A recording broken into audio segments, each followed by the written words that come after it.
Assalamualaikum Bu Asmidar. Waalaikumsalam. Selamat pagi. Oh, pagi Pak. Kabarnya bagaimana Bu? Baik-baik saja. Alhamdulillah ya. Ibu semakin hari semakin ceria dan tidak pernah saya lihat Ibu ini mengalami ataupun menampilkan wajah yang kurang bersemangat atau tidak Bergairah. bergairah. Jadi ini masuk atau tidak ke lokal, pokoknya jumpa di sekolah ini seolah-olah Ibu tidak punya beban. Alhamdulillah. terima Memang kasih seharusnya ya. begitu. Kenapa? Karena kita harus memberikan contoh kepada murid bahwa kita adalah orang yang selalu bersemangat dan juga bergairah di sekolah ini. Artinya tidak hanya kata-kata, tapi dengan kekuatan juga siswa bisa melihat dan meniru kita, mencontoh kita. Ibu itu kayaknya datang tidak pernah ada beban, selalu ceria, semangat dan bergairah. Artinya anak-anak juga harus meniru.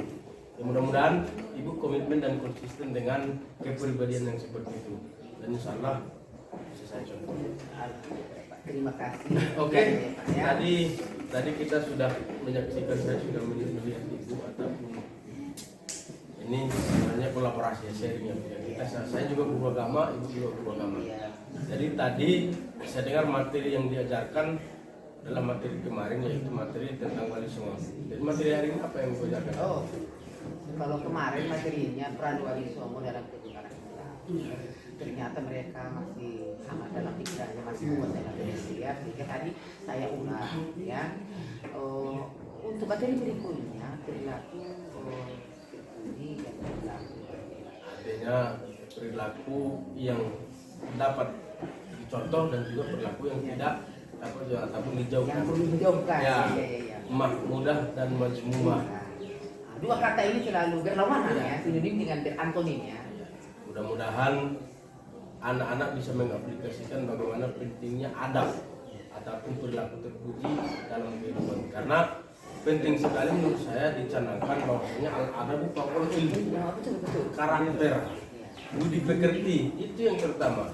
Pintar anaknya tapi tak punya adab, tak ada gunanya. Tapi anaknya kurang-kurang dalam akademisnya, dalam punya teman, tapi adabnya tinggi, insya Allah anaknya itu akan bagus. Iya, menurut ilmuwan kalau IQ itu hanya 5%. 85% itu melalui ritual pendekatan dengan Allah. Budi pekerti. Baik, kemudian yang mau saya tanyakan tidak banyak sebenarnya, karena nanti ya kesannya kan saya menginterogasi, tapi bukan. Artinya saya berkolaborasi dengan Ibu, mudah-mudahan saya bisa kita bisa sharing, gitu kan. Kemudian metode yang Ibu gunakan dalam pemberian materi terhadap anak-anak yang sering Ibu pakai itu metode apa? Oh, yang pertama Lesson. yang selalu membuat metode yang selalu membuat anak bergairah sehingga saling mendukung ketika Saling mempengaruhi antara satu iya. sama ya. Ketika ditanya yang satu, saya tanya yang satu lagi benar atau tidak, mereka sudah bisa Ya. memberikan masukannya. Si A ditanya kemudian Ya. si B terpancing menjawab. Iya, terpancing ya. Bahkan semua mau terpancing ya. Kemudian metode apa lagi? Ceramah. Penyampaian ya. Iya, untuk karena ceramah ini sangat penting untuk mendahulukan materi biar mereka lebih paham. Itu menggunakan media juga kan? Iya, ya saya menggunakan media karena alhamdulillah SMK ini SMK bisa SMK hebat ya, ya? SMK bisa SMK hebat dan guru-gurunya hebat juga ya. Biarpun saya guru agama tapi saya selalu menggunakan fokus dan diminta dari TKJ karena yang memiliki laptop dan fokus itu di sana apanya gudangnya dengan RPR ya. Iya, ya itu memang betul. Penggunaan metode ini sangat dicanangkan karena tingkat jenjang anak-anak yang kita ajarkan itu lebih beda dengan tingkat dasar. Kalau ini kan sudah artinya menerapkan materi ini menurut saya lebih tepat dan lebih mudah untuk anak-anak yang sudah Kalau jenjang SD kedua. itu mencontohkan saja ya. Dia Jadi contoh. kebanyakan bergurau. Iya. Baik, kemudian dari metode berlesson yang Ibu pakai, mudah-mudahan jadi pasti ada kendala sebenarnya. Iya. Bagaimanapun bagusnya metode ini, bagaimanapun canggihnya metode ini, tapi pasti terdapat kira-kira kendala apa yang sering ataupun yang pernah Ibu alami dalam memberikan materi sendiri dengan menggunakan metode ini? Saya temukan ada 1-2 orang yang kurang konsentrasi. Ketika saya buat pendekatan, ternyata yang pertama anak ini tidak ada kendaraan, ya, sehingga ketika saya mengajar dia terbayang andaikan saya punya Honda seperti teman saya, jadi dia tidak konsentrasi. Nah, ketika saya buat effort di luar pembelajaran, saya dikasih dia memang betul-betul ekonomi lemah. Tapi itu hanya 80% metodenya berhasil, 20% ditemukan murid yang kurang konsentrasi ini tidak connect gara-gara pengaruh orang tua yang kurang mendukung dan kurang perhatian kepada anaknya. Kalau 80% saya yakin mereka ini sangat dipengaruhi oleh orang tua yang memiliki semangat untuk menyekolahkan anak. Nah, ketika mereka sudah ditata dari rumah ke sekolah, mereka sudah baik-baik, dan ketika kita berikan pelajaran sudah connect langsung. Nah, kira-kira begitu, Pak.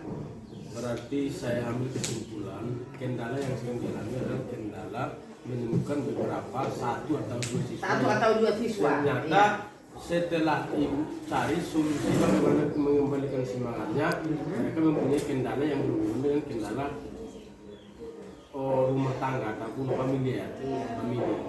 Artinya tadi saya dengar ibu bilang bahwa anak-anak ini, anak yang mempunyai kendala tadi ya dipengaruhi oleh ekonomi, sehingga dengan ekonomi yang morat-marit ataupun ekonomi yang kurang, orang tuanya kurang memperhatikan dan dia juga merasa kurang diperhatikan sehingga tidak terlalu bersemangat.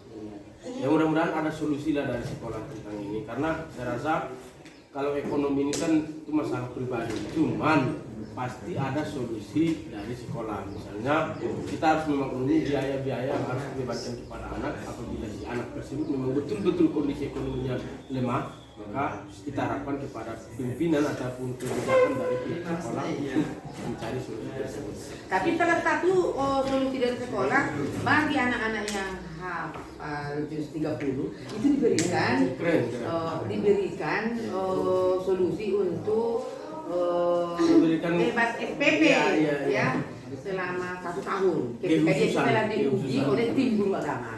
Jadi ada tim guru agama untuk menguji ini.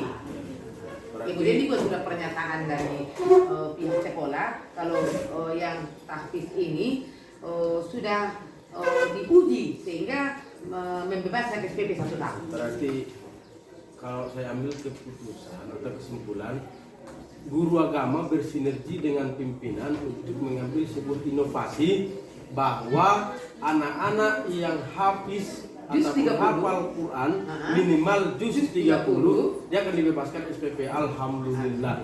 Saya sangat mendukung Bu.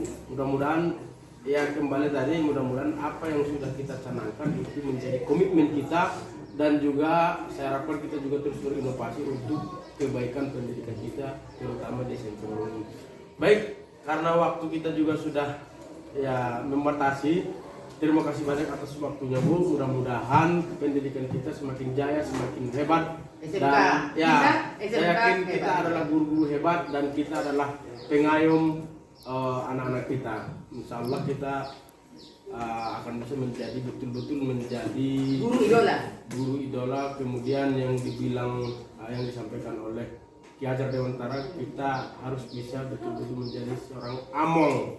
Ya, bukan hanya sekedar guru yang mengajar memberikan materi, tapi kita adalah among yang mengayomi mereka, menuntun mereka sesuai dengan kodrat alam dan juga kodrat zamannya. Baik, terima kasih Bu. Saya ucapkan terima kasih sekali lagi. Mudah-mudahan sukses. Assalamualaikum warahmatullahi wabarakatuh.